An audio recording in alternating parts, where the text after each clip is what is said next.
কত কখনো তো হই নাই ক্লান্ত, সাগর সঙ্গমে সাঁতার কেটেছি কত, কখনো তো হই নাই ক্লান্ত।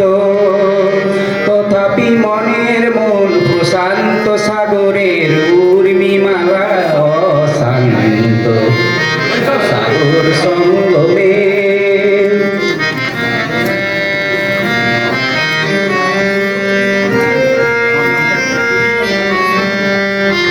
মোর মনের প্রশান্ত সাগরের বুকে জোয়ারের নাই আজি অন্ত।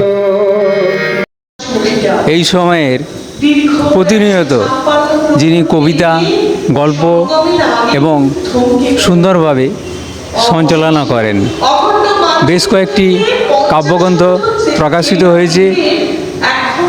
এই কয়েক মাসের মধ্যেই আরও একটি গদ্যগ্রন্থ প্রকাশিত হয়েছে। বইটির নাম মহাভারতের পঞ্চকন্যা। কবি, গল্পকার, গদ্যকার প্রবীর চক্রবর্তী। বইটি খুব একটি বিশিষ্ট সংকলন এবং বইটি বহুল প্রচার আমরা আমাদের চ্যানেলের পক্ষ থেকে কামনা করছি। বইটি সকলে সংগ্রহ করুন।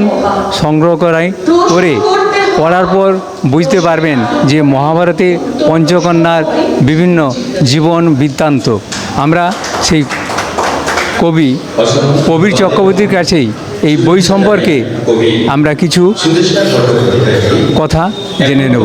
স্যার, আপনার নাম? আমার নাম প্রবীর চক্রবর্তী। আমার এই একটি গদ্যগ্রন্থ প্রকাশিত হয়েছে মহাভারতের পঞ্চকন্যা। মহাভারত, রামায়ণ আমাদের এই দুটি মহাকাব্য নিয়ে সমস্ত মানুষের একটা কৌতূহল প্রচণ্ডভাবে থাকে।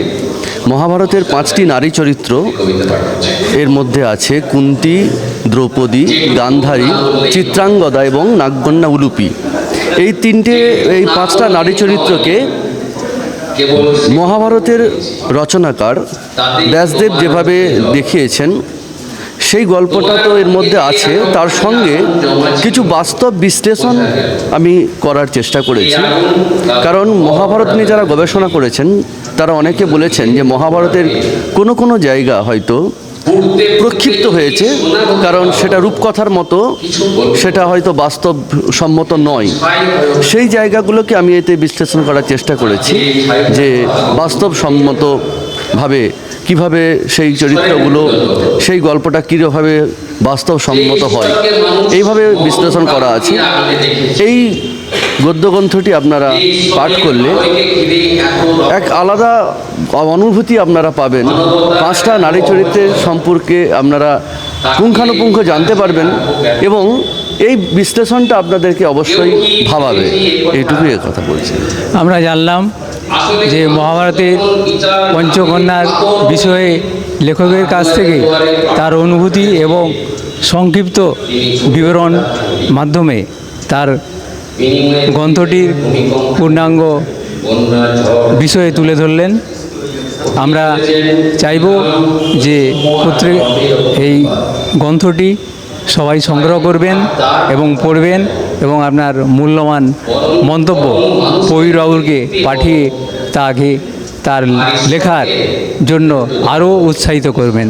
ক্যামেরায় রাজীব পাত্রের সঙ্গে আমি শ্যামাপদ প্রামাণিক, STSP news Bangla, Indian news Kolkata. সবার খবর সবার আগে সরাসরি ঘাটাল থেকে।